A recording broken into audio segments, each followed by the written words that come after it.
Sometimes life whispers for change, a call you can't ignore. It starts as a quiet longing, a gentle nudge that grows louder with each passing day, until it becomes impossible to silence.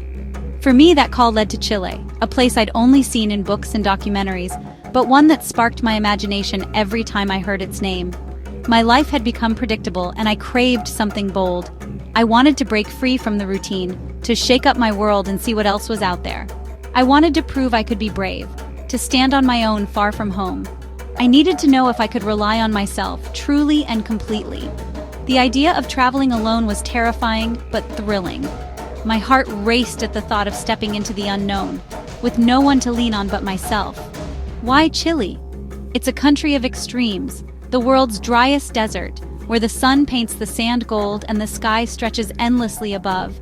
Glaciers at the edge of the earth, vibrant cities pulsing with energy, and an endless coastline where the waves crash with wild abandon. Chile felt like a world in one country, promising adventure and beauty at every turn. It was a place where I could lose myself and find myself all at once. I pictured myself stargazing in the Atacama, hiking Patagonia's wild trails, and feeling small beneath the vast southern sky, and wandering cities bursting with life, color, and stories waiting to be discovered. I needed this journey to be mine. No compromises, no safety nets. I wanted to make every decision, face every challenge, and savor every victory on my own terms. It was about testing my strength and resilience, about seeing how far I could push myself when no one was watching. Could I navigate a foreign land alone? Could I find my way in a place where everything was unfamiliar? Could I handle the loneliness, the quiet moments when doubt crept in and I missed home? I had to find out. The only way to know was to go. So I bought the ticket. A simple click, but a huge leap. I packed my essentials, a Spanish phrasebook, and an open heart, ready for whatever lay ahead. I knew there would be fear and doubt, but that's where growth happens. Every step outside my comfort zone would teach me something new. I was ready to leave my comfort zone behind, to embrace the uncertainty and the excitement of a new beginning. Ready to answer the call of the unknown, to step into a story that was entirely my own.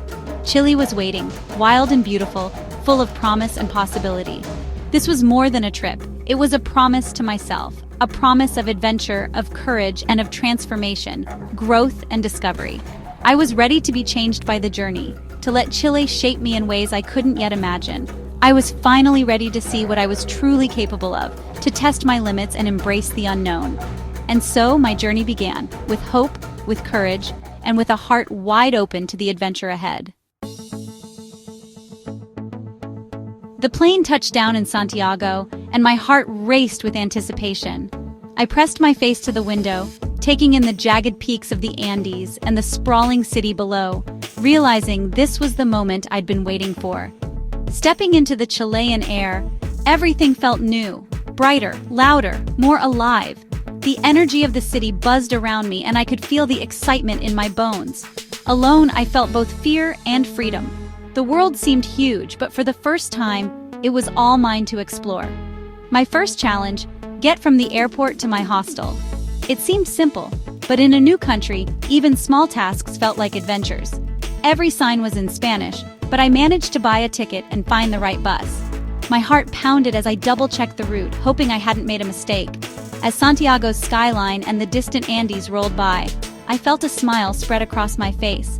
The city was a blur of color and movement, and I was right in the middle of it. I was a small part of this bustling world, exactly where I needed to be. The city's rhythm was contagious, and I found myself moving with it. Arriving at my hostel, I dropped my bag and breathed a sigh of relief. The familiar weight on my shoulders was gone, replaced by a sense of accomplishment. The first steps were done. I let myself relax, knowing I'd made it through the hardest part, just beginning. In the common room, travelers from around the world shared stories and tips.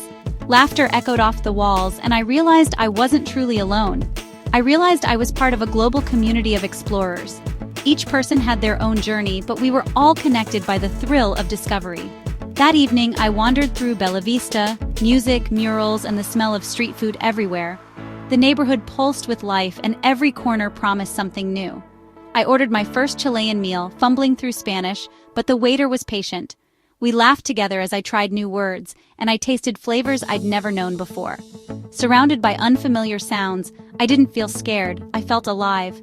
The city's music and laughter became my soundtrack for the night. I was proud of myself for taking the leap. Each moment of courage made me stronger, and I could feel my confidence growing. The city welcomed me, and I was ready to explore. Every street and plaza felt like an invitation to discover more. Every small victory built my confidence. Even the tiniest successes felt monumental in this new place. I was no longer just a visitor, I was an adventurer. Each step forward was a step into the unknown, and I welcomed it. Santiago was my starting line. The city stretched out before me, full of promise and possibility. The journey was real now. I could feel it in every heartbeat, every breath of Chilean air.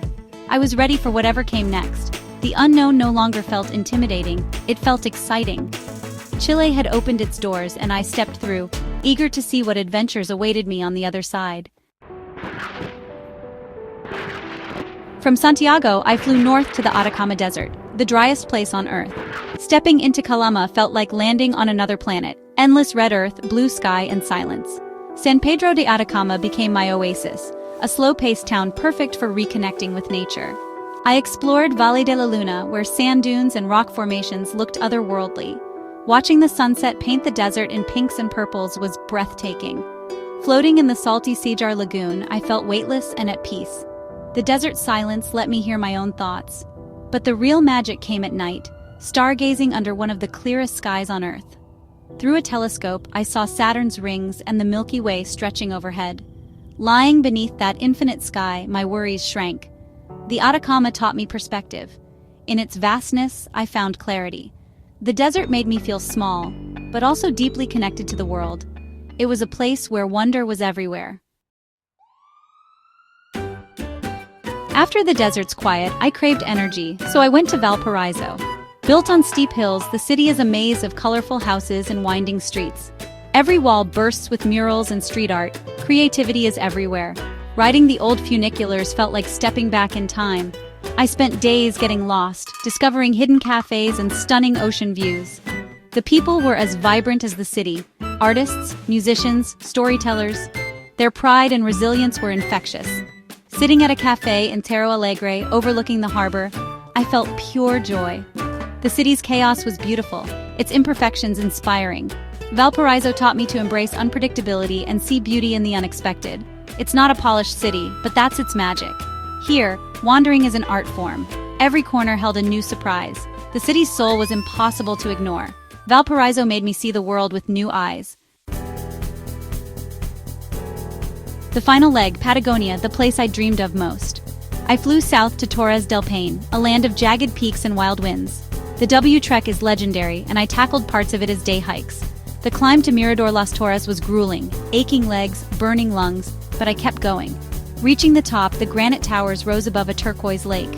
I was speechless. All the struggle vanished in that moment of awe. Another day, I crossed Lake Piho and hiked into the French Valley. Forests, rivers, glaciers, and the thunder of calving ice. Patagonia is wild and unpredictable, but that's its power. The landscape made me feel small, but alive. Every challenge was worth it. I found strength I didn't know I had. Nature here is raw and untamed. Patagonia changed me. It was the adventure of a lifetime. Traveling solo with basic Spanish was humbling and often hilarious. Buying a bus ticket sometimes meant hand gestures and doodles. Locals often stepped in to help, reminding me of the kindness of strangers. I got lost on buses, ended up in the wrong neighborhoods, and had to improvise. Each mistake became an unexpected adventure. When I got sick, I mimed my symptoms at the pharmacy. Embarrassing, but effective. These moments taught me resourcefulness and patience. I learned to trust my instincts and not fear looking silly. Communication is more than words. A smile and effort go a long way. The language barrier didn't close doors. It opened new ways to connect. Every small victory boosted my confidence. I realized I could handle anything. The challenges made my journey richer. I learned to embrace the unknown. Solo travel isn't always sunsets and adventure. Sometimes it's loneliness. There are moments when the world feels vast and you feel small, surrounded by beauty but missing the comfort of familiar faces. I remember quiet nights, missing friends and family, questioning my choices. The silence can be deafening, and doubts creep in when you're far from home. But I learned to sit with those feelings, to write them out and process them. Journaling became my way to untangle my thoughts and understand myself better. I found comfort in my own company. Taking myself to dinner, wandering alone, I started to notice the little details around me, the way the city lights flickered, or how the air felt at dusk. Solitude became an opportunity for self-discovery. In those quiet moments, I could hear my own thoughts and dreams more clearly. With time to think, I realized I was stronger and more resilient than I'd believed. Each challenge I faced alone made me more confident in my abilities. I learned to enjoy my own company and not need validation from others. I found joy in simple moments like laughing at my own thoughts or savoring a quiet cup of coffee. Loneliness came in waves, but I learned to ride them. I realized that feeling lonely was just a part of the journey, not the whole story. I reached out to other travelers when I needed connection, and cherished solitude when I needed to recharge. Both connection and alone time became equally valuable. Solo travel is a dance between connection and independence. Sometimes you join in, sometimes you step back, and both are beautiful in their own way. In that dance, I found freedom. I learned to move at my own pace, to follow my own path. I became my own best friend and guide. I started to trust my instincts and celebrate my choices. The journey was as much inward as outward. Every new place I visited taught me something about myself. I learned to trust myself. I realized I could handle uncertainty and find my way, even when the path wasn't clear. I discovered what truly makes me happy. I found joy in new experiences and in quiet moments of reflection.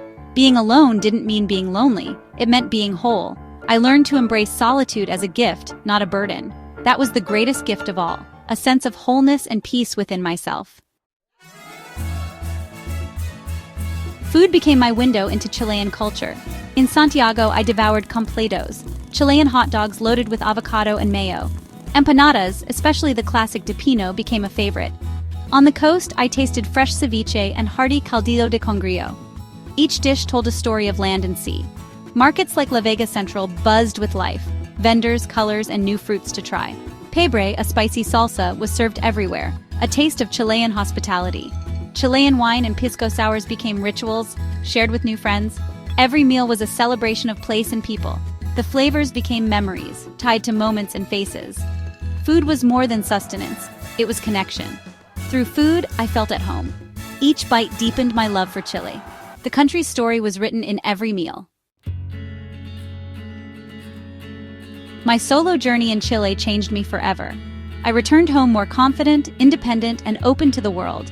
I'd faced fears, conquered challenges, and thrived alone. Stargazing in the Atacama and hiking Patagonia gave me perspective. My problems felt small. I learned to appreciate simple joys, sunsets, smiles, shared meals.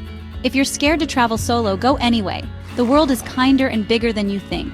You'll discover strength you never knew you had. The challenges make the journey rewarding. Chile left a permanent mark on my soul. Its landscapes, flavors, and people will stay with me always. I learned to be truly alone, and to love it. This adventure sparked a passion for exploration that guides me still. I hope my story inspires you to take your own leap. Thank you for joining me on this journey.